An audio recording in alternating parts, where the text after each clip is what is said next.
guys, welcome to my channel and today's video. Today I'm talking about how I choose my curriculum for the upcoming school year. This video is part of a collaboration hosted by Davine at Calm in the Chaos and Shauna Homegrown Homeschool.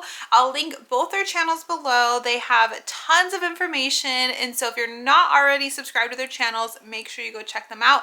Plus the entire playlist link. So there's a bunch of other homeschool moms sharing how they choose a curriculum for the upcoming homeschool year. So tons of ideas, especially as we are all in the midst of planning for the upcoming homeschool year. I shared a video a couple weeks ago about my 5 steps for planning for a new homeschool year, and one of those steps is choosing curriculum. So if you haven't checked out that video, I will also link that down below, but I'll quickly recap. So step 1 is determining state requirements. That holds true in this video. You need to figure out what requirements your state has, because that can dictate a lot. If you have a very strict state and they say exactly what subjects, how many hours, how many days, that's all going to feed into your curriculum choices. Now for me, I don't have those strict requirements. I don't have to submit anything to my state yearly. I don't have to show them any curriculum.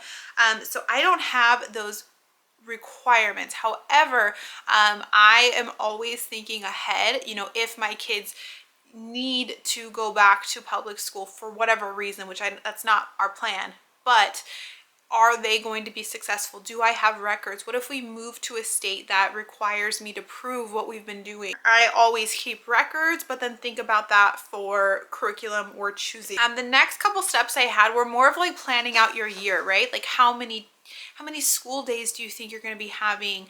How many weeks vacation are you going to be having? And so I kind of showed how I plan that out. We normally school for 40 weeks and take 12 weeks off. However that works out, summer break, vacations, whatever, that's the formula that works for us. My kids do homeschool at home 3 times a week because 2 times a week they're doing co-op classes for part of the school year. So when I'm choosing my curriculum, I'm thinking about that. That gives me about 120 school days of curriculum that we're going to be using, because the other school days they're in co-ops. I'm not going to make them do schoolwork.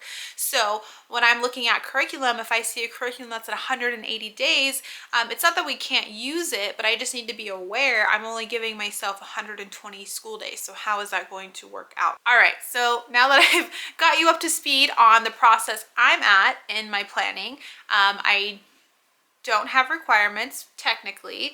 I do have some self-requirements, subjects that I want us to include. I know how many school days we're going to be doing, and I have a plan for curriculum that goes past that 120 days. So now it's time to choose our curriculum. I'm going to give you guys some bad news. I'm not sharing our curriculum picks in this video. That's coming up in just a few weeks. So if you're not already, make sure you hit that subscribe button so you don't miss out on the curriculum pick videos. But back to how I choose my curriculum, and you might be able to figure out some of the curriculum we're going to be using, is first of all, okay, let's write the subjects down. Now, this paper was used for a variety of things, planning and budget. So I'm not going to show you guys everything or explain it, but basically I took a piece of paper for both my daughters, and I said, okay, what subjects do we need? So we have math, language arts, foreign language, science, and history. Those are what we're covering. I'm not doing any electives this upcoming school year. One, because they get covered most of the time in their co-ops, and 2, we always do unit studies that I feel kind of take that into consideration. So I'm only focusing on those main subjects. Then I think about, okay, we've been doing these subjects already. It's not our first year doing these subjects. So what curriculum have we already used? Is it working? Do we like it? Are we keeping it? So spoiler alert, math, we've been using Saxon and it's amazing. And so that was the easiest choice for me. We're going to just keep using Saxon and Nicole the math lady. So math is done. The only thing I needed to take into consideration is Saxon does their math books, because they have lessons, they have tests, and they have things called investigations. It's more than 120 lessons. So something that we just recently started trying out is called a double day. And 1 day a week we do double math lessons. And so by doing that, that gets us done on time. And so that's just something that we're going to do next year. So we just know Wednesdays is double day. You do 2 math lessons on Wednesday. So math, obviously in my eyes, has to be individual to their grade level. I don't think you could combine kids unless they're on the same level. So that was super easy. They were individual. And then we have a great program that works where the teacher teaches it for me. So that's off my plate. Things I have to consider. Are my kids doing this subject together or separate? Is it parent-led, or do we have a teacher lesson on a computer? Do we have a video lesson? Is it just a workbook that they can do independently? So that is something that's very important to me because I'm a working homeschool mom. I don't have all day to dedicate teaching different kids, different things. I work. I have a lot of kids. It's just not going to work in our homeschool. So I need to make sure some things are, we'll call them outsourced to online teachers or, you know, independent-ish workbooks. So math is independent. Besides me needing to be there to just help on problems that they can't solve, that's super simple. But math is one of those outsourced things. So it's independent. They each have their own you know, lessons they're doing, but then it's outsourced. I don't have to teach that. So that's something else though that I consider, and then choosing our curriculum. So then kind of goes down to, you know, like language arts. We've been doing language arts together. They've been using IEW, they've been using Beowulf grammar, we've been doing unit studies, and part of that, like, right, IEW is outsourced. They just watch a video lesson and that teacher tells them everything to do. I have to grade their papers, but I can do that on the weekends, no big deal. And then like Beowulf grammar is pretty independent. It's pretty student led. They can just read the directions and work on it together. And so with language arts, you know, there is part of me that is like, okay, what are we going to do for, like, is there anything specific for reading that I need to figure out? So language arts, unless you're using like an all-in-one curriculum, has, you know, those different parts to it. It has spelling, vocabulary, writing, handwriting. I don't even know what I've said so far, but that can be a lot of different things. So you really have to determine, like, what age are your kids at? What things are you going to be using? Are you using an all-in-one language arts, like something like The Good and the Beautiful, or are you piecing it together? We're piecing it together because that's just what works best for us. Moving on, and I'm not going in any special order. I'm going in the order I wrote this, is foreign language. My kids are both doing foreign language this year. My middle daughter is doing Spanish. My older daughter is doing American Sign Language. They're both going to continue those into this next school year, so that's easy peasy. Those are both independent online courses. So now that, you know, we're talking through this in my planning process, now I have my kids doing 2 things on the computer. I really don't want to add anything else on the computer really at this point. I don't feel like they need to be on a computer that much. So they're already doing their math and foreign language. So when I was choosing other curriculums, something else that was important was I don't want any more computer stuff. So that helped me in my decision-making process too. How many subjects would you want on a computer, if any? And vice versa. Like, do you want TV lessons, you know, audio lessons? What is the capacity your kids can handle those different methods of? Next 2, I'm going to group them together. Science and history. I've already made 2 videos on these subjects because they're the ones I'm struggling with. I don't know what we want to use for these 2 subjects. Well, I didn't know what I wanted to use. I do know now, but I'm not sharing that yet. But these 2, we have tried different things. Science, we've tried independent, we've tried together. This past year, we've just been doing random unit studies and it's working fine, but I don't want to do that next year. I want me to not have to plan so much for science. I want, like, you know, here it's planned out for you, do this, learn this science. So that is like what I'm thinking about. If you don't want to do that and you want to do unit studies, then do unit studies randomly. We're doing 4 total unit studies on science this past year: the human body, volcanoes, the water cycle, and butterflies. So that was fine. I mean, we're doing these 4 unit studies and I feel completely sufficient in science. Just for next year though, I just wanted a little bit more of a structure. I want some fun added in, experiments, and I want an easy way to get those experiments done. That was something I want to be intentional about. And so in my decision-making process, that is what I had to decide. I want an experiment-heavy curriculum. I want a weekly or close to weekly science curriculum. I want it all planned out for the entire year. So when I'm making those decisions, those are the types of things. And if my kids can do it together, that would be fabulous. Somebody commented, if you can keep your kids learning together as long as possible, do it. And I really am taking that to heart, because they're both still going to be in elementary school this year, and they really do enjoy working together. As much as they like gripe over each other because they're sisters, they love doing their work together. So if I can find a curriculum that they can do together, they enjoy it more, and then it's easier on me instead of facilitating two separate science curriculum. That all falls right back into history too. We've dabbled in different history programs together, individual, unit study based, literature study based, and we just really haven't found anything. Gather Round History worked as far as like facilitating it.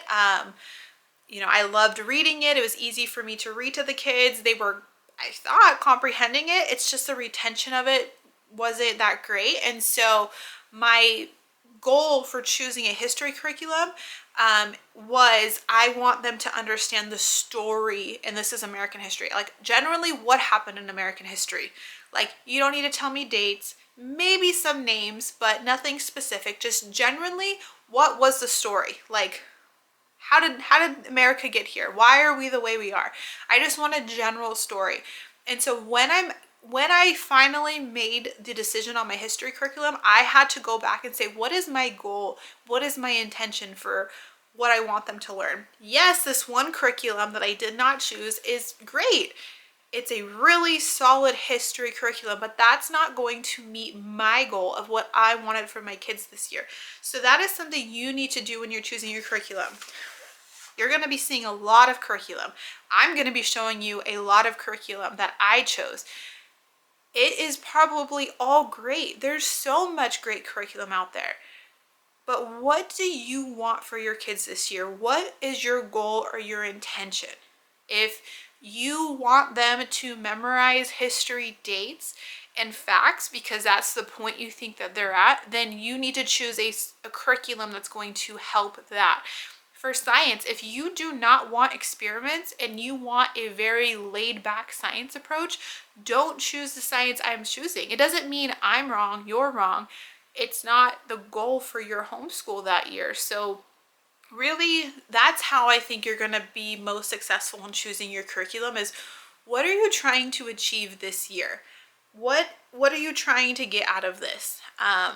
And that may be the answer to your questions. I was actually watching one of my own videos and I like answered my own question when I'm like sitting here like, gosh, what history curriculum? And then I watched another video and I'm like, well, you just said what history curriculum you should be using, not like the actual curriculum, but in theory, what that curriculum is what I should be choosing. So really like self-reflect and ask your kids. That was something too. I asked my kids, do you want to do these subjects together? Do you want to do them independently? Is this a subject you want to learn about? Is this a subject you want to learn about? Now, I'm telling my kids would rather do anything than learn about history, but kind of guiding that because they're the ones that are going to be doing it. So their buy-in is also very important. So that's kind of like the rundown of the subjects. Now, things I do when I can't make a decision. So as far as like curriculum, I did go out and buy, if I was struggling between two curriculums, I went and bought them. I do tend to buy a lot of things used off Facebook Marketplace. Saves tons of money that way, and I've had pretty great experiences with it. And so I do that because I can watch flip throughs, I can look at samples, but until it's in my hands and I actually see like this is how it would flow, it's really hard for me to make a decision. And the problem was what happened last school year is I didn't do that. I just kind of watched videos, saw flip throughs, and I'm like, oh yeah, that seems great. And then I bought it and I'm like, this is not what I thought it was. So this year I've been buying curriculum since December, and I've just been like sitting there reading through it, like by myself, looking through it, seeing how our school days go now, like, is this even like something that would work? So I don't want to recommend like, oh, just buy all the curriculum and see, because I know that's not always realistic or financially, you know, a thing that you can do. But if you're like 90% sure, buy it used. You know, buy at least the workbook used. That's, or like the teacher guide used. You can get a good feel from the teacher guide, and then you can just buy like the consumables new, if that's the case. So that's another thing that I've been doing, is I've just been going through the actual curriculum myself, and really, you know, butting it up against our day-to-day and like, is this going to work? And then last but probably most important is budget, and that's kind of what I have on this paper. I have like what it would cost like brand new, and then if I bought it, then I put what did I actually pay for it. So like if I bought it used, I would put, you know, what the difference was. So like what did I buy? I can't even tell you because I don't want to spoil things. But anyways, that's what I do. So you know, budget, trying out different curriculum, putting your intention out there, like what are you trying to get out of this? And then that is it. Be like, get your main spines, like those main things: math, science, history, language arts. I know for a fact we are going to do unit studies next year, but I can't tell you right now what unit studies we're going to do next year. I don't know what's coming out. I like shiny and new things too, so I don't want to commit to unit studies until like a couple months before. And so we will be doing a lot of unit studies as well, but those are things that are going to be bought randomly throughout the year. All right guys, that is what I got for my planning process, and my planning process may be a lot different than other moms, so go check out the whole playlist down below. I'll be watching it because I'm still not fully finished planning out yet, so I know I can't wait to watch those videos and what those other moms are sharing. If you have any tips or tricks on how to choose your curriculum for the next school year, leave them down below in the comments. Thanks so much for watching, guys. We'll chat soon. Bye.